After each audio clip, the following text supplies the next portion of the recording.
कुछ दिन पहले हमने नारद टीवी पर एक वीडियो की थी जहां बात हुई थी करंट क्लाउड के कुछ ऐसे प्लेयर्स की जो कि टैलेंट से तो लपालप भरे हैं लेकिन नसीब से बिल्कुल खाली। तो देखिए, भारत तो ऐसे बदनसीब खिलाड़ियों से भरा पड़ा ही है, लेकिन दुख इस बात का है कि सिर्फ भारत ही नहीं पूरी दुनिया ऐसे नगीनों से भरी पड़ी है जो डिजर्व तो करते हैं अर्श पर पहुंचना, लेकिन बेचारे फर्श पर ही रह जाते हैं और कहीं पहुंचने से पहले ही इनका करियर तड़प तड़प करके दम तोड़ देता है। ऐसे इक्के दुक्के नहीं, ढेरों खिलाड़ी हैं, कितनों का तो नामो निशान नहीं मिलता। फैंस तो कितनों की झलक को तरस जाते हैं और कितनों को तो देखने की आस में सालों बिता देते हैं। कुछ तो हवा के झोंके से आते हैं और फिर कहीं गुम हो जाते हैं। बस फिर एक दिन जब रिटायरमेंट आती है तभी लोग उनको याद करते हैं। वो किसी ने ठीक ही कहा है कि टैलेंट के साथ भाग्य का होना भी बहुत जरूरी है। आज की इस वीडियो में हम ऐसे ही टैलेंट्स की बात करेंगे जो कि क्रिकेट की दुनिया के सुपरस्टार बनने के हकदार हैं, लेकिन बेचारों के हिस्से गुमनामी है। ना चाहते हुए भी उनका करियर खत्म कर दिया जा रहा है। दोस्तों जरा सोचिए, जो बंदा भारतीय टी20 क्रिकेट में एक पारी में सबसे पहली बार 6 विकेट लिया हो, जो कनकसन सब्स्टिट्यूट बनकर के भी मैन ऑफ द मैच जीत गया, और तो और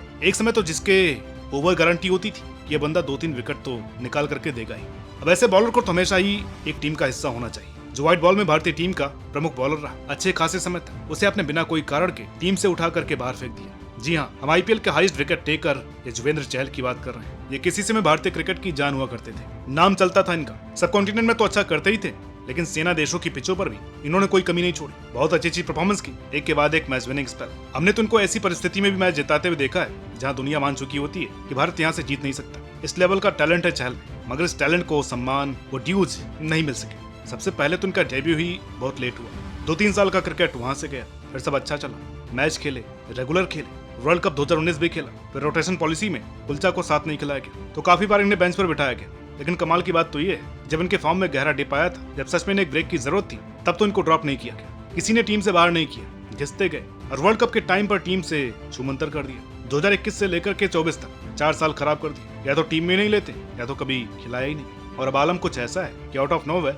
जिसकी आने को किसी को उम्मीद भी नहीं थी, वरुण चक्रवर्ती, उनका कमबैक हो गया है। पर यूजी का करियर खत्म, क्योंकि सेलेक्टर्स को इनसे कोई प्रॉब्लम है। अब तो डोमेस्टिक क्रिकेट में भी अच्छी बैटिंग कर रहे हैं, फिर भी इन पर कोई भरोसा नहीं जता रहे। भाई से एक बात का हमेशा गिला रहेगा कि कभी टेस्ट क्रिकेट नहीं खेला। रेड बॉल करियर तो सेलेक्टर्स ही खा गए, किसी कप्तान ने इन्हें कभी चांस दिया ही नहीं। और जिस व्हाइट बॉल में कम से कम 150 मैच इन्हें खिलाने चाहिए थे, वहाँ महज 72 मैच खिलाए। भाई की उम्र अभी भी 34 है, तो बहुत देर नहीं हुई है। अभी भी मौका है इनकी डूबती नैया को पार लगाने का। तो कोच गंभीर साहब इन पर भी दृष्टि मारी।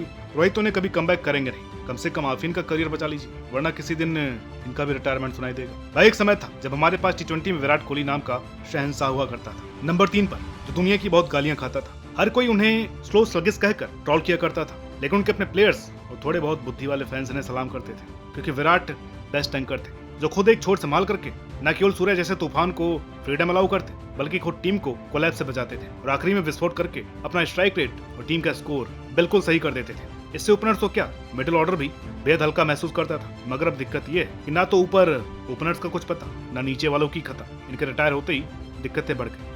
अब क्या है ना, इनके जैसी शुरुआत करनी तो बड़ी आसान है। टी20 इनिंग्स की अंडर 100 स्ट्राइक रेट, कई मारने वाली बॉल्स को भी डॉट या सिंगल डबल, पहले 15-20 बॉल में इक्का दुक्का बाउंड्री पर इनिंग्स बिल्ड करना, लास्ट में विस्फोट सबसे होता नहीं। जैसे साउथ अफ्रीका के खिलाफ दूसरे टी20 में हार्दिक के 45 बॉल में 40, भाई से लास्ट में कुछ हुआ ही नहीं। अब दिक्कत आ रही है ढंग के नंबर 3 की, क्योंकि हमने डिजर्विंग को एक सीरीज के बाद टीम से बाहर फेंक दिया। ऋतुराज, जिन्होंने हमें एक परफेक्ट एंकरिंग करके दिखाई उन सभी मैचों में जिनका ये हिस्सा थे, चाहे वो लास्ट ईयर वाली ऑस्ट्रेलिया सीरीज हो या भी की जिम्बाब्वे सीरीज। इनकी तकनीकी को देखने में काफी अच्छा लग रहा था, मगर टीम ने इन्हें कभी कमबैक किया ही नहीं, जिससे इनका भी करियर खराब हो रहा है, क्योंकि डोमेस्टिक में बेहद शानदार खेल रहे हैं। भारतीय टीम में भी कई बार इनके बैटिंग ऑर्डर संग छेड़छाड़ हुई, इसके बाद भी उन्होंने अच्छा किया, मगर इसके बावजूद टीम से ड्रॉप हो रहे हैं और मौके नहीं मिल रहे हैं, जो कितने बड़े टैलेंट की तौहीन है। ये कोई लप्पे नहीं मारते, मेरिट पर खेलते हैं, एक्सेलरेट भी कर सकते हैं, मगर इस वक्त परफॉर्म करने के बाद भी रिजल्ट नहीं मिल रहे, जो कि दुखद है। दोस्तों आपको याद होगा कि श्रीलंकन क्रिकेट का एक दौर इतना बुरा आ चुका था कि छोटी से छोटी टीम भी इनको हरा करके चली जाती थी। घर हो या बाहर,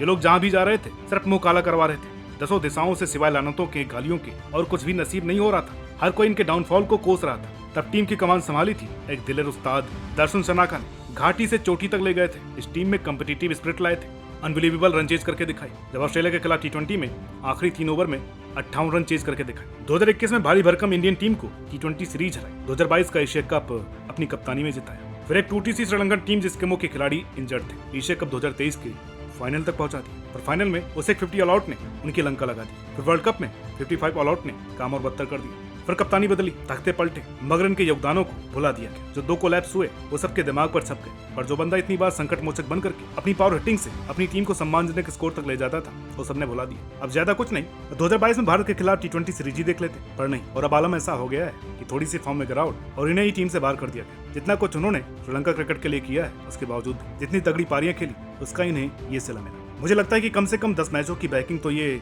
डिजर्व करते ही थे। इन्हें भी वो सपोर्ट मिलना चाहिए था। टीम मैनेजमेंट को इस टैलेंट को यूं ही जाया नहीं करना चाहिए जो कि बर्बाद हो रहा है। उम्र है सिर्फ 33 साल और पोटेंशियल है बहुत बड़ा प्लेयर बनने की। बस जरूरत है जयसूर्या जैसे दिग्गज के गाइडेंस की। दोस्तों, आप में से ज्यादातर लोग सरफराज अहमद को पाकिस्तान के मीम मटेरियल, एक आलसी और अनफिट खिलाड़ी के रूप में जानते होंगे, पर काफी कम लोग उन्हें पाकिस्तान के महानतम कप्तानों और एक दिग्गज विकेट कीपर बल्लेबाज के रूप में जानते हैं, जिसने अपने देश के लिए ICC ट्रॉफी के 8 साल के लंबे सूखे को खत्म कर दिया और 2017 में पाकिस्तान को चैंपियन बनाया जब उन्होंने अपनी कप्तानी में चैंपियंस ट्रॉफी जीती। हालांकि एक सच ये है कि वो एक शानदार क्रिकेटिंग ब्रेन है, एक बेहद ही टैलेंटेड खिलाड़ी जो कि रोहित शर्मा के बैच से ही है। जी हाँ दोस्तों, ये भी उसी 2006 अंडर-19 वर्ल्ड कप खेलने वाली क्लास के प्लेयर थे। ये भी 20 साल की उम्र से इंटरनेशनल क्रिकेट खेल रहे हैं और पाकिस्तान के लिए सालों से अच्छा किया है। मगर इनके करियर का एक मेजर पार्ट खराब हुआ कामरान अकमल की वजह से, क्योंकि वो टीम की नंबर 1 प्रायोरिटी थी। तो टीम में अजीबोगरीब बैटिंग ऑर्डर, कोई जगह पक्की नहीं थी टीम में, और जब जगह पक्की हुई तो इन्होंने बल्ले के साथ साथ कीपिंग और कप्तानी से कई कमाल की। इसके बावजूद 2017 चैंपियंस ट्रॉफी जीती विजेता टीम के कप्तान को टीम से एक सीरीज की हार के बाद ड्रॉप कर दिया गया। एक लंबे समय तक टीम में शामिल नहीं किया गया, जब किया तो टेस्ट टीम में, और उन्होंने शतक भी बनाया मगर फिर टीम से बाहर।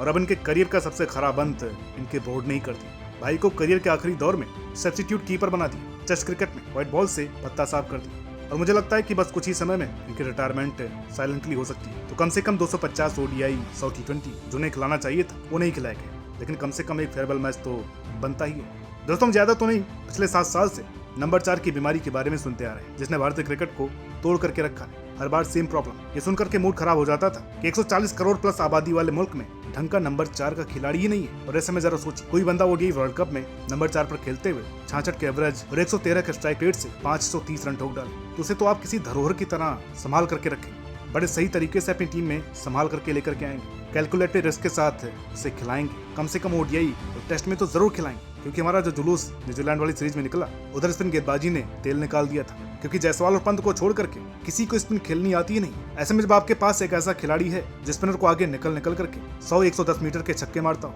क्या आप उसे नहीं खिलाएंगे? ये जानने के बाद ही उसने डेब्यू करके सेंचुरी और 50 बनाए थे। जी हाँ, हम श्रेयस अय्यर की बात कर रहे हैं। तो प्लेयर जो कि हमेशा पहले से अच्छा होता चला गया, जो कि हमेशा निखरता चला गया, लेकिन इसके बावजूद भारतीय टीम का वो एक ऐसा बदनसीब टैलेंट जिसे कभी भी किसी ने नहीं संभाला, कभी बराबर मौके नहीं दी।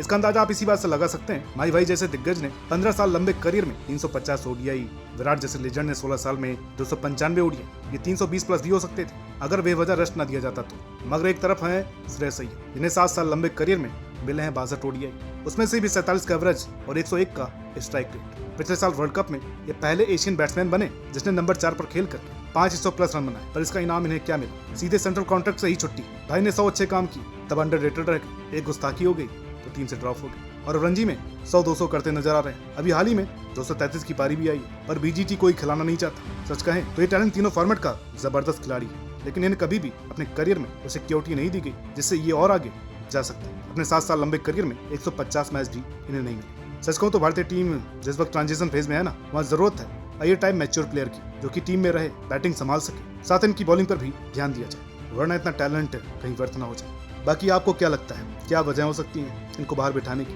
कमेंट में जरूर बताइएगा। वीडियो अच्छी लगी हो तो प्लीज लाइक कीजिए, शेयर कीजिए, चैनल पर नए हैं तो प्लीज सब्सक्राइब करना ना भूलें। मिलते हैं आपसे अगली वीडियो में, तब तक के लिए नमस्कार।